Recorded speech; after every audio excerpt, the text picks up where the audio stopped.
All right, we got a bit of breaking news here for the Outsider Sports of Baseball podcast. Dylan Mel joined by John Pauline. Our wonderful host, Corey Jason, is off doing who knows what with who knows who. We're here to cover everything you guys need, though. In classic Outsider Sports Baseball podcast fashion, we record the Wednesday pod last night, Monday night, and then Tuesday, breaking news happens, completely eliminating an entire section of the podcast that we recorded talking about the Phillies. There is still some good information in there kind of about the team itself, but we speculated last night in our recording, which you'll see Wednesday, about the future of Rob Thomson, the future of the Philadelphia Phillies with Rob Thomson. John, you threw it out there last week. You kind of started saying you wanted Thomson fired. We talked about it again last night. We had a debate before this even happened on if firing Rob Thomson was giving up on the season. The Philadelphia Phillies sit here today at 9-19, minus 54 run differential. Worst record tied for the worst record of baseball, the worst run differential in baseball. They make a change. Before I get your thoughts on it, though, I want to read the Philadelphia Phillies official statement. The Phillies relieve Rob Thomson of duties, name Don Mattingly interim manager. The Phillies have relieved Rob Thomson of his duties as manager today. Bench coach Don Mattingly has been named interim manager through the end of the 2026 season. Additionally, Dusty Watton, who has served as third base coach since the 2018 season, has been promoted to bench coach. Anthony Contreras, who had been AAA Lehigh Valley's manager since the 2022 season, has been added to the major league staff and will assume third base coach responsibilities. Chris Adamson, who had been the Lehigh Valley's bench coach since 2024, has been elevated to manager of the Iron Pigs. Phillies resident of baseball operations Dave Dombrowski announced the changes today. John's favorite human, Dave Dombrowski, makes those announcements. So, John, you are the Phillies fan on the podcast, so I'm just going to kick it to you, man. How are you feeling? Well, I mean, last night after the pod, after we finished recording, I was talking to Corey, and I'm like, I think they should fire Thomson, and they're going to promote Mattingly. And Corey's like, if I'm the Phillies, I'd be on the phone calling Cora right now. And supposedly they did.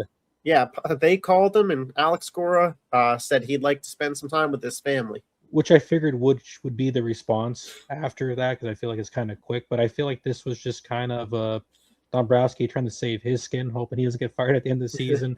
Trying to salvage the season, and kind of an opportunistic thing here with the Red Sox firing Cora and being like, hey, maybe we'll ask him, and then they're just like, well, we'll just get rid of him anyway, and just moved on Mattingly up, which I think the hiring of Mattingly was a contingency, kind of like it was like kind of a worst case scenario contingency. Like if this doesn't work out, we're gonna just promote Mattingly. Yeah, so we have someone competent with experience. So I want to ask, do you think making this move this early in the season is already giving up, or do you think the Phillies are kind of looking for that magic grab that they had when they fired Girardi for Rob Thomson kind of around this same point of the year? I think it might have been a little bit later, but the Phillies May. Yeah, the Phillies have done this before and have actually seen a lot of success in doing it and making a change this drastically. Where are your hopes as a Phillies fan versus what do you think is going to happen? Well, I mean, my hopes, obviously, the highest of hopes is you get the 2022 season where they just start rallying, go in, and get to the World Series. I mean, here right now, I'm hoping for, at minimum, maybe they sneak into a wild card spot. Because, and the thing with baseball, too, is that 6th seed is pretty valuable, especially in the National League. I know last year we didn't see the 6th seed get to the World Series, but we've seen it multiple times already. How they got there the first in 2022. So they were a 6th seed wild card team, made it all the way to the World Series. Unfortunately lost, but I'm hoping it happens again. My hopes this season, I can't really tell what I think is going to happen yet until I see. I feel like I will until next week on pod. I'll have a better idea after seeing the series against the Giants and the Marlins. But so we did talk about that a bit last night. The Phillies basically, we kind of agreed, have to win 7 of their next 10 to make us believe that this is a real legit threat of a team. And I'm going to kind of restate what I said last night. I don't think Rob Thomson has been a good manager in recent memory, so I completely understand the move of moving past him. But I think that this is more of a roster issue than it is a managerial issue. Now, I think a manager can come in and get this team to being a 500 ball club. the reluctance to play guys like Crawford and like Stott and see what you have in some of these young guys to develop them that Rob Thomson had, I would hope Mattingly does not have. But the fact that Trea Turner is batting just dreadful. I think he's around the 230 mark right now. Schwarber's under 200. Alec Boehm's under 200. Like, the fact that these guys aren't getting hits, I don't think is at the fault of Rob Thomson. To me, the Phillies lineup issues are more so roster construction from Dombrowski, relying so much on power and not having enough contact guys and guys that just get on base. Trea Turner is meant to be that guy, and you see when he's struggling, the whole lineup struggles because of it. Even when Bryce Harper's playing well, they're struggling. So to me, it's more about roster construction, but I think for the sake of the future of the Phillies, getting to see more Crawford, getting to see more Stott, this was a big-time move. It was. I mean, I've defended Thomson year after year. I defended him in the 2023 season when they lost the Diamondbacks, defended him because I didn't think it was really his fault. I defended him when they lost the Mets in the playoffs. But last year is where you start to lose me with that Dodgers series where he didn't pitch Ranger, like just how he's been managing this season with some of the decisions. He started to lose me, and it was just it was just time. But it is a roster construction thing because I still think a lot of stuff you didn't even mention. The bullpen has been one of their biggest weaknesses, and Dombrowski has not addressed it. Instead, he's spending money in spots where I don't think we need to spend money, or just in really poor ways. Like, it's just not money well spent. Yeah, again, the roster construction, and it's not to say that any of these guys are bad players, because I think we talked about this last night with the Mets, where there's good players but bad roles. I think the Phillies have some similar situations. Adolis Garcia isn't the fit that, like, you had the guy. Harrison Bader was a perfect outfielder for this Phillies team.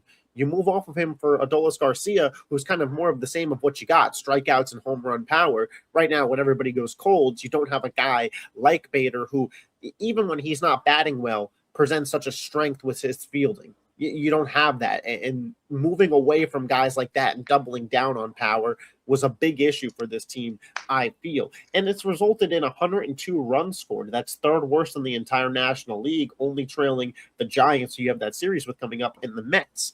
And by the way, the Phillies making this move has to make the seat even hotter for Mendoza on the Mets. I mean, because your division rival,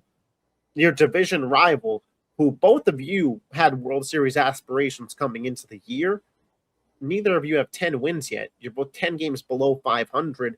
They made a big-time move here.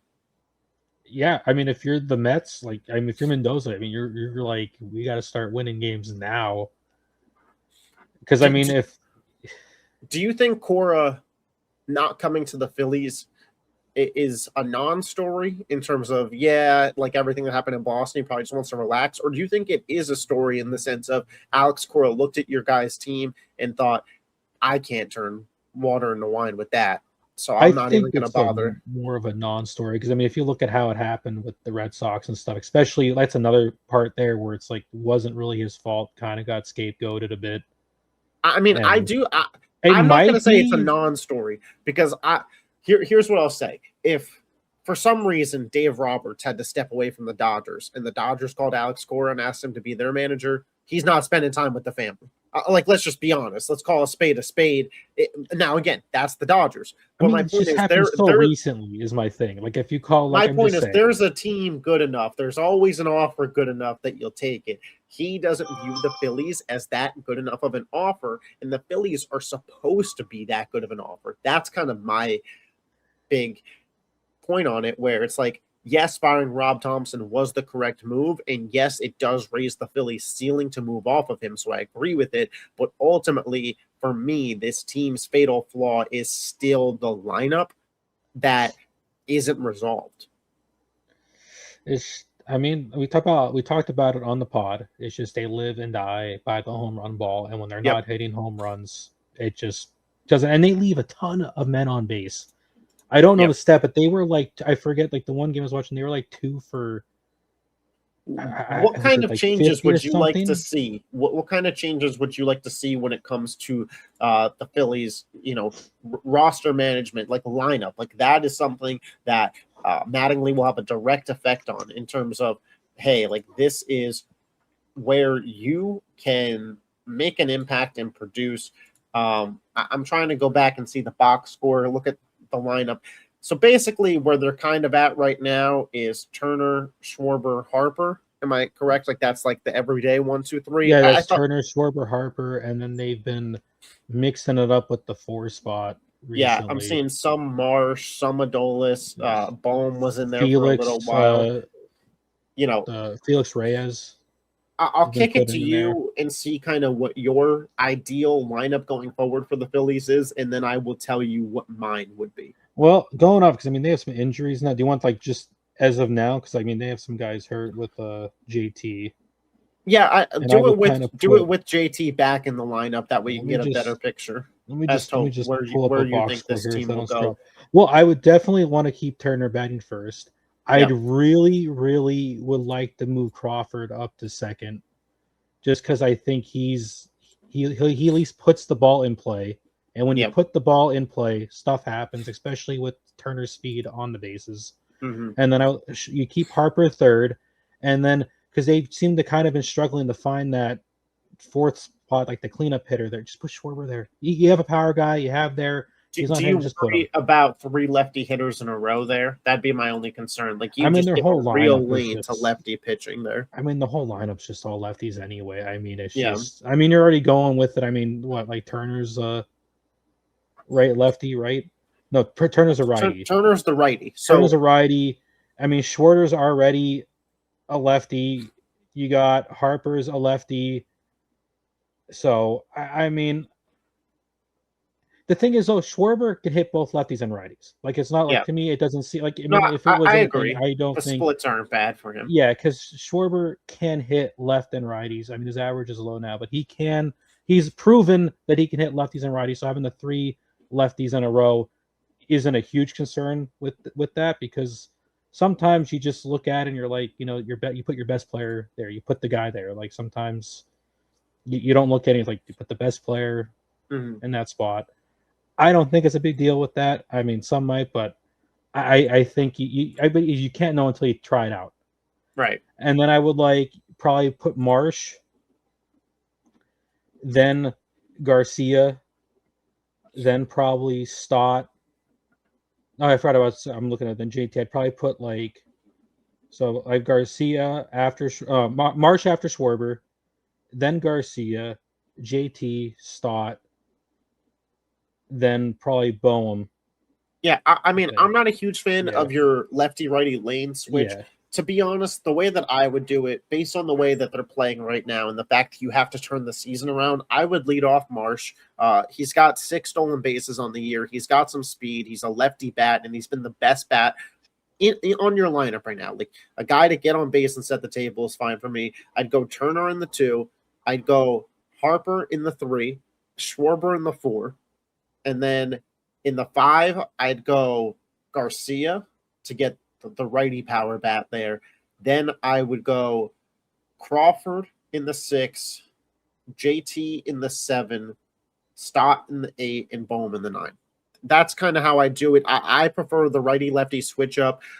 That's just kind of like we're one of not those. too far It's off one of with those this old stuff. school Yeah, philosophies in baseball that I do believe in. And like you mentioned, you have the double lefties with Harper and Schwarber, but Schwarber, the lefty splits aren't and devastating Harper in can his hit power. lefties too. Like Like they're both these good guys are players. These so guys, good yeah. that it doesn't bother me in that sense. And I believe in that old school philosophy. But I think if you had that Phillies lineup, you'd be in a spot where Marsh is getting on, and then Trea's a threat to lay down a bunt. You know what I mean? Like you get speed at the top. Theoretically, Trea gets going, and you have 2 contact guys setting the table for Harper, Schwarber, Garcia. Like if you want to be so power heavy, which they are, you should really make it the meat and potatoes of the lineup. Schwarber batting 2 doesn't do enough for me personally. And I've had the same complaint with the Yankees and Aaron Judge. Like your biggest power guy, your MVP of your team, batting second. I get the philosophy of get this guy more at bats, but to me, get more runners on base for that guy's at bats. Well, that's exactly my thing with Schwarber. Like to watch the pub, we talked a lot about, you talked a lot about like the money speaking, like he's Well, kind of yeah, and supposed to be Schwarber has their 9 home guy. runs this year, but only 17 RBIs. Yeah. Like, you should have double the RBIs of your home runs. Yeah, Minimum. and it's just where he is in the lineup, because it's like everyone he has no one getting on in front of him. Well, really. yeah, Trea's been struggling, which ultimately, like, that's a big problem for the Phillies because he's one of their few contact guys. But to me, if I'm Mattingly, I'm overhauling this lineup because that's the big issue. You know, when it comes to pitching, I think having Wheeler back, he looked pretty good in his first start. Sanchez got touched up a little bit in his last start, but like that 1-2 is still a legit 1-2, like a legit World Series caliber. Yeah, now with Wheeler back in it, everything kind of falls back into place with the rotation again. And if I had to guess, Luzardo will find his way back into a consistent 3. And honestly, Painter's already better than Nola as your 4. Yeah. So to me, you're not too far off from still having a really good team. And we talked about this last night where Corey questioned why I still have belief in this Philadelphia Phillies team over the New York Mets. And my thing is, I've seen this Phillies roster be successful year over year since 2022 that I haven't seen with the Mets because they keep changing over the roster. I know that being a high 90s win team, that caliber team is in this Phillies lineup. But to me, it's about construction, and then some guys just have to pick up their play. But ultimately, this managerial change, I think, can be a motivator the way it was in 2022, especially Mattingly, because the Blue Jays loved him in the clubhouse. If you remember correctly, Mattingly was almost the reason that Bichette was a Philadelphia Philly, because he was this. Honestly, if Mattingly was the manager, I think Bichette's a Philly. To be honest with you, I think he wasn't just a bench coach. So to me, I think like this is a player's coach.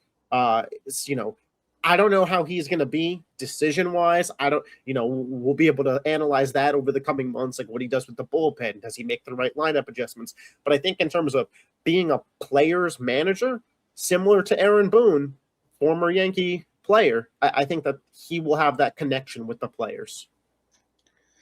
Yeah, I mean, the thing you just hope is he does the opposite of what Thomson was doing. It literally whatever. I mean, that's the only thing. You go in, you're like, what was Thomson doing? And you just do, if you're mad, you just do the opposite of that. And in a series with the Giants here, at home, at the bank, a sweep, I think could really change their season. Because this is an offense that's actually struggling worse than the Phillies. So this is an opportunity, momentum, at home, make some changes to that lineup, man. Shake the snow globe. You're 9-19. Shake the snow globe and go out there and don't just finish out this year as the manager. Get the job for next year. Yeah, because I was telling Corey, like, I wouldn't mind Mattingly being the manager if they're winning.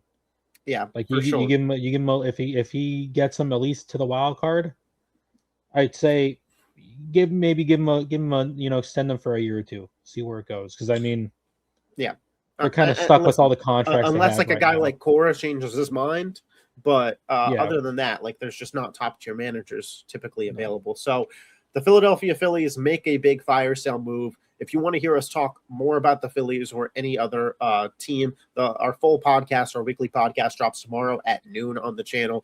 We're going to leave the Phillies talk in there just because some of the conversations about roster construction and lineup are still meaningful, but you are going to hear us speculate if Rob Thomson should be fired. It was recorded Monday night. We're here today to tell you Rob Thomson was thankfully fired. Thank you guys for checking out the Outsider Sports Baseball podcast channel. If you're not yet subscribed, but you love the sport of baseball, it'd mean a lot to us if you consider hitting that subscribe button. And if you already subscribed, the thumbs up button as well. We will catch you guys next time. Peace.